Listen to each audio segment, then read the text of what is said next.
जय हिंद दोस्तों, व्यास एकेडमी के यूट्यूब प्लेटफॉर्म पे आप लोगों का स्वागत है। एक बार फिर से मैं हाजिर इकोनॉमी के एक नए सेगमेंट के साथ। आज हम लोग बात करेंगे इकोनॉमिक ग्रोथ और इकोनॉमिक डेवलपमेंट की, यानी कि आर्थिक समृद्धि और आर्थिक विकास के बारे में हम लोग समझने की कोशिश करेंगे कि आर्थिक समृद्धि और आर्थिक विकास आखिर है क्या। 70s के दशक तक दोनों चीजें लगभग एक ही मानी जाती थी। अर्थात इसका कहने का मतलब यह है कि समृद्धि जो है वही विकास है। ये 1970 तक माना जाता था, लेकिन 1970 के बाद अप्रोच थोड़े से चेंज हुआ व्यवस्था में। इसमें ये देखा गया कि नहीं, समृद्धि अलग चीज है और विकास की फिनोमेना अलग है। तो हम लोग देखेंगे कि इसमें क्या चीजें हैं, आर्थिक समृद्धि क्या होती है और आर्थिक विकास क्या होता है, उसको समझने की कोशिश करेंगे। तो सबसे पहले हम लोग देखते हैं आर्थिक समृद्धि क्या है। तो जैसा कि यहां आप देख रहे होंगे कि लिखा हुआ है क्वांटिटेटिव अप्रोच, यानी कि परिमाणात्मक जो विचारधारा है उसको लेकर के हम लोग बात करते हैं आर्थिक समृद्धि। इसमें हम लोग क्वालिटेटिव अप्रोच की बात नहीं करते हैं, जबकि विकास में जब हम लोग बात करते हैं तो उसमें परिमाण के साथ साथ जो गुणों को भी लेते हैं। तो बेसिक डिफरेंस यही है कि इकोनॉमिक ग्रोथ जो है उसमें सिर्फ और सिर्फ क्वांटिटेटिव अप्रोच को लिया जाता है और इकोनॉमिक डेवलपमेंट में क्वालिटेटिव के साथ साथ क्वालिटेटिव अप्रोच को भी साथ में लिया जाता है। एग्जांपल के रूप में हम समझते हैं, जैसे एक केक है, सपोज कि एक केक है और केक की साइज को अगर बड़ा कर दिया जाए, जब केक की साइज बड़ी होती है तो इसका कहने का मतलब है केक में वृद्धि हुई है, यानी इसका परिमाणात्मक व्यास बढ़ा है। तो ऐसी स्थिति में क्या नजर आता है कि यहां पर इसका ग्रोथ हुआ। तो ऐसे इकोनॉमी में जब इकोनॉमी की साइज बड़ी होती है तो उसे कहा जाता है इकोनॉमिक ग्रोथ। लेकिन डेवलपमेंट क्या है? तो मैंने कहा कि डेवलपमेंट जो है क्वांटिटेटिव के साथ साथ क्वालिटेटिव चेंजेस भी आने चाहिए इकोनॉमी में। तो जब ऐसी स्थिति आती है कि किसी भी इकोनॉमी में उसकी साइज बढ़ने के साथ साथ उसमें गुणात्मक परिवर्तन भी नजर आए तो उसे क्या कहा जाता है? आर्थिक विकास कहते हैं। अब एग्जांपल के रूप में से केक को ले लेते हैं। तो केक पहले छोटा था, केक की साइज तो बढ़े ही बढ़े, लेकिन इसकी क्वालिटी भी इनहेंस होनी चाहिए, क्वालिटी भी अच्छी होनी चाहिए, पहले से सुधार हो।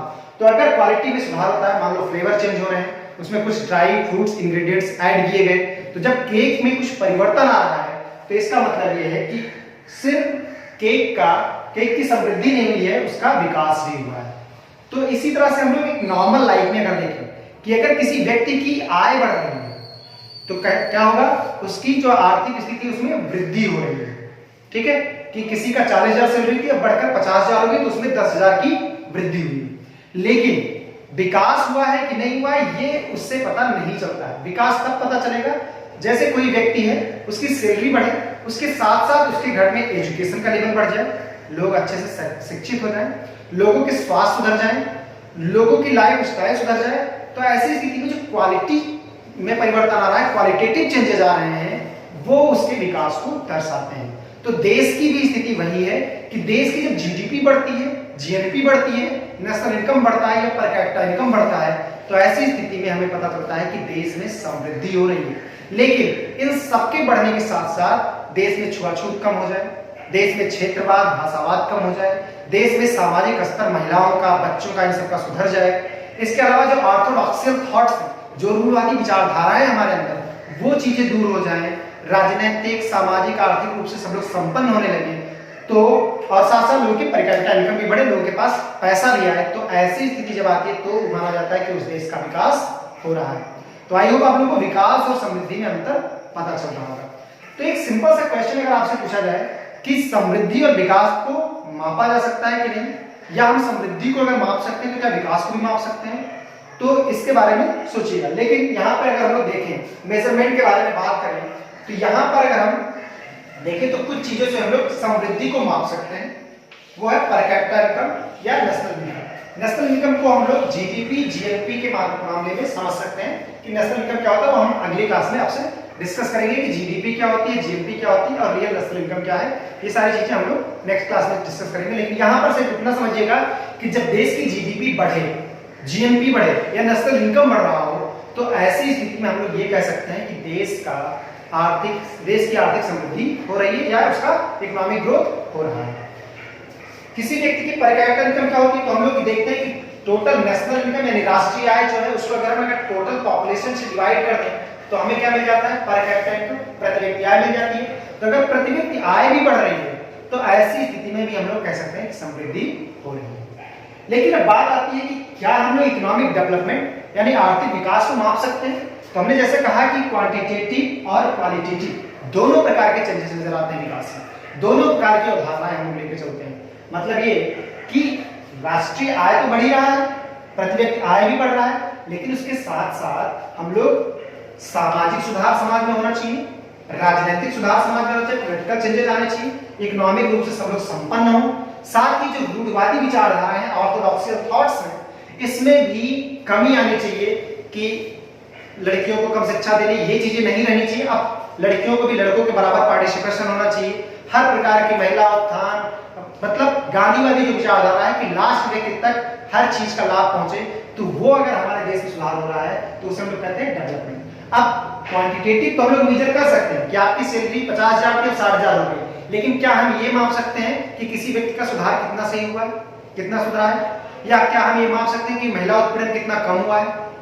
ये मापना मुश्किल होता है। इसलिए ये कहा जाता है कि इकोनॉमिक डेवलपमेंट को माप पाना या आर्थिक विकास को मापना बहुत ही मुश्किल काम है। इसके लिए हम लोग एक फिनोमेना की बात करते हैं। यहां पर यूएनडीपी द्वारा दिया गया था 1990 में ह्यूमन डेवलपमेंट इंडेक्स यानी मानव विकास सूचकांक। एक चीज और ध्यान देते हैं कि क्यों नहीं माप पाते हम लोग, तो सिंपल सी चीज है कि जो इकोनॉमिक ग्रोथ हो एक ऑब्जेक्टिव अवधारणा है, यानी वस्तुनिष्ठ अवधारणा है। ये परिमाणात्मक होने के कारण हम इसकी गिनती कर सकते हैं, इसकी गणना कर सकते हैं।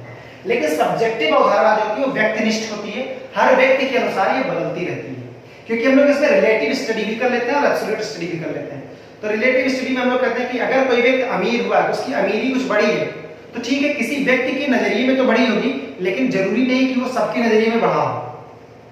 सिंपल सा कहने का मतलब यह है कि आप किसी दोस्त के कंपैरिजन में आप भले ही आपकी आर्थिक स्थिति, आपका आर्थिक विकास हुआ हो, लेकिन जरूरी नहीं कि आप मुकेश अंबानी के कंपैरिजन में अमीर हो गए हो। तो ये चीजें आपको यहाँ पे ध्यान देने की जरूरत है, ये एक सब्जेक्टिव फिनोमेना है। अब डेवलपमेंट को मापेंगे कैसे, तो इसके लिए एक नई टर्म आया, ह्यूमन डेवलपमेंट इंडेक्स, जिसे दिया था यूनाइटेड नेशन डेवलपमेंट प्रोग्राम द्वारा। कब दिया गया? 1990। यहां से क्वेश्चंस आपसे पूछे जाते हैं, तो देखते हैं हम लोग यूएनडीपी द्वारा दिए गए एचडीआई के बारे में थोड़ा सा। जो यूएनडीपी ने एचडीआई दिया है, ये दिया गया था 1990। दो व्यक्तियों के नाम आप याद रखिएगा, ये क्वेश्चन कई बार पूछा गया है कि मानव विकास सूचकांक जारी कौन करता है, तो हमने कहा पहले कि यूएनडीपी जारी करता है। दूसरी चीज, यूएनडीपी के जो एचडीआई ह्यूमन डेवलपमेंट इंडेक्स, इसको देने वाले साइंटिस्ट इकोनॉमिस्ट कौन थे, तो इनमें दो लोगों के नाम याद रखिएगा, एक डॉक्टर महबूबुल हक, ये पाकिस्तान के थे, और दूसरे डॉक्टर अमर्त्य सेन, इंडिया से थे, और एक और है सिंगर हंस। इसके अलावा कुछ और भी इकोनॉमिस्ट थे, इनको भी ध्यान रखिएगा। लेकिन आपसे क्वेश्चन पूछा जाता है तो सीधा सा आपको महबूबुल हक का नाम याद होना चाहिए, ठीक है। आपसे सीधा पूछा जाएगा ह्यूमन डेवलपमेंट इंडेक्स किसने दिया है, तो आप लोग बताएंगे महबूबुल हक ने दिया है। तो ये इन्हें इसके लिए नोबेल प्राइज भी मिला था इकोनॉमिक्स का। इन्होंने तीन बातें की। इन्होंने कहा कि हम अगर किसी भी व्यक्ति के विकास को मापते हैं तो उसके लिए तीन आधार होने चाहिए। पहला आधार है लाइफ एक्सपेक्टेंसी, लाइफ एक्सपेक्टेंसी यानी जीवन प्रत्याशा। दूसरा बताया इन्होंने लिटरेसी यानी साक्षरता, और तीसरा बताया लाइफ जो लिविंग स्टैंडर्ड है उसका, जीवन निर्वाह स्तर, लिविंग स्टैंडर्ड। इसके आधार पर हम लोग बात करते हैं। ये क्वेश्चन कई सारे वनडे एग्जाम्स में, इसके अलावा पीसीएस एग्जाम्स में आपसे पूछे गए हैं कि ह्यूमन डेवलपमेंट इंडेक्स मापने के लिए कितने आधार हैं, तो तीन आधार हैं, एक है लाइफ एक्सपेक्टेंसी, दूसरी है साक्षरता, और तीसरा है जीवन निर्वाह स्तर। इन तीनों को याद रखिएगा। थोड़ा सा समझ लेते हैं तीनों क्या है। तो लाइफ एक्सपेक्टेंसी का मतलब होता है किसी भी देश में जब बच्चे का बर्थ होता है तो उसके बाद क्या अनुमान लगाया जाता है कि कितने सालों तक, एक मेडिकल टर्म में अनुमान कितना है कि कितने साल तक एक बच्चा जिएगा, एक एवरेज लाइफ कितनी है, तो उसको माना जाता है लाइफ एक्सपेक्टेंसी कि कितना जीवन प्रत्याशा है। दूसरी, साक्षरता में दो चीजें देखी जाती हैं, एक तो प्राइमरी एनरोलमेंट कितना है प्राइमरी एजुकेशन में, और दूसरा हायर एजुकेशन में कितने लोग पढ़ते हैं, कितने प्रतिशत लोग जाते हैं।